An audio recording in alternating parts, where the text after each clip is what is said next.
cling to is just a beautiful lie to mask the emptiness? What if, deep down, you're still just a frightened child pretending to be in control? Nietzsche believed the greatest tragedy of the human being wasn't suffering itself. It was losing the meaning of that suffering. And it was this loss, silent, brutal, existential, that dragged him to the edge of madness. It wasn't pain that destroyed Nietzsche. It was the absence of an answer, the silence of the universe, the crushing certainty that no one was coming to save him. And what if you're on the same path, but just haven't realized it yet? This video isn't about Nietzsche. It's about you. About everyone who's ever asked themselves, what's the point of all this? We live in an age that gives us everything except meaning. We have distractions, goals, productivity, dopamine on demand.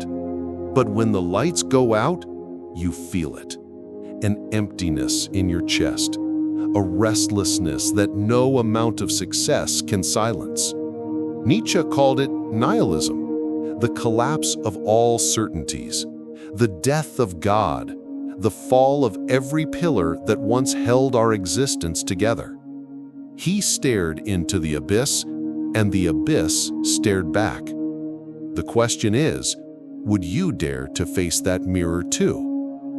Nietzsche didn't go mad out of nowhere. He was shattered millimeter by millimeter by what he saw when he went too deep.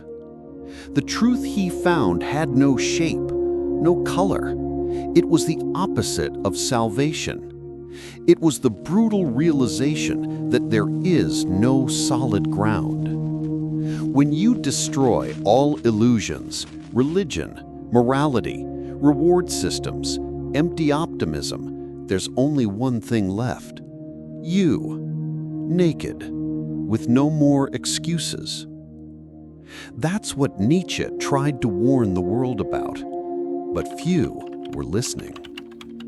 This wasn't a cry for freedom. It was a tragic warning. Without the divine, without the absolute, without a why, human beings fall apart. You might call yourself an atheist, but the real question remains, what do you believe in when everything falls apart? And here lies the irony. Nietzsche wanted to be strong enough to live without illusions, but no one walks away from that war untouched. He lost friends, was mocked, loved but was never loved back. He endured breakdowns, loneliness, and humiliation until his mind finally cracked from within. And in the end, he was alone, in a silent room. No words, no answers, only a dull echo bouncing inside his own head. The scariest part isn't going insane. It's realizing you're going insane and no one noticing. Nietzsche didn't scream, he wrote, and every page was a cry for help disguised as philosophy. Have you ever felt that way? Pretending to be strong while falling apart inside? Showing progress when all you really want is to disappear? We live numb. We laugh at pointless videos, eat food we don't crave, post self-help quotes. But the truth lives backstage, in that one quiet moment of the day no one sees, when your phone is far away and the emptiness starts pulsing again.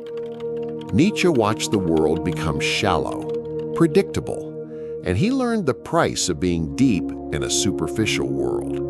It's the same price you pay today when you feel out of place, misunderstood, too much.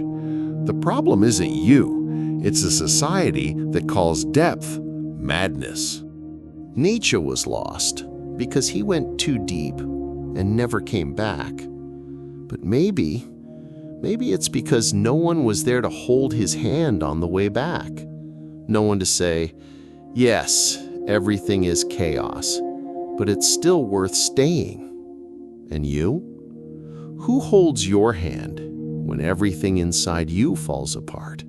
Maybe Nietzsche's greatest madness wasn't his breakdown, but his clarity. He saw what most people spend their entire lives avoiding. He realized that everything we call morality, virtue, even civilization itself, is just fear dressed up. Fear of being free, fear of being real. Become who you are, he wrote, as if there's something asleep inside us, just waiting for the pain of being born. But that call hurts, because to become who you are, you must first let die the version of you that was built to please others. That's why awakening feels like a crisis, because it is. Collapse is not the end. It's the beginning of reconstruction. Nietzsche couldn't bear the birth, but maybe he paved the way so we could. He gave us the map, and the map is the abyss. You won't be destroyed by the abyss. You'll be destroyed by avoiding the fall. Because what you refuse to feel doesn't go away. It hides and eats at you from the inside. You run from the void, but the void doesn't run from you. It waits in every mirror, in every silence, in every sleepless night. There's only one way to defeat the monster. Stop running from it. You sit, you face it, you cry, you stay. And then it stops looking like a monster and starts looking like you. The pain you keep avoiding is the pain you need to walk through. Nietzsche died alone, but he left a seed, and that seed grows every time someone chooses to face their own shadow.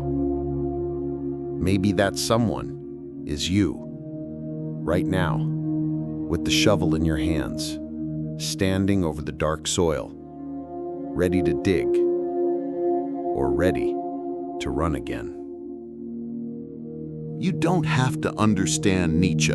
You don't have to agree with him. You don't even need to quote him at a cafe, but you do need to hear him. Because deep down, he wasn't speaking about himself. He was speaking about all of us, about a wounded, brilliant, lonely animal trying to make sense of chaos. But what happens when the why disappears? When love fades, purpose crumbles, and all that's left is the void. That's where a new possibility is born, because only emptiness has room to be filled. Only those who lose everything can begin again with truth. Nietzsche didn't go mad. He simply arrived where no one dares to go, the end of the self. And in that end, there is a beginning, not one made of formulas, promises, or feel-good quotes, but a quiet rebirth, like a flower pushing through concrete. Are you ready? Ready to die, metaphorically, so you can be born more whole. Ready to unlearn everything the world taught you. Ready to look into the mirror and admit you still don't know who you are. Nietzsche was just a man, but his courage left traces, and maybe, just maybe, what destroyed Nietzsche might be exactly what awakens you. Because truth doesn't set you free. Truth destroys you. But only after destruction can something real be born. Silence. The camera pulls back. The void stares back at you. And deep, deep down, something flickers. It's not salvation. It's just the truth. And it's waiting for you. If something inside you stirred, don't ignore it. Subscribe to the channel. There's much more to be said, but only for those ready to hear. New videos every week. Reflections that crack the surface.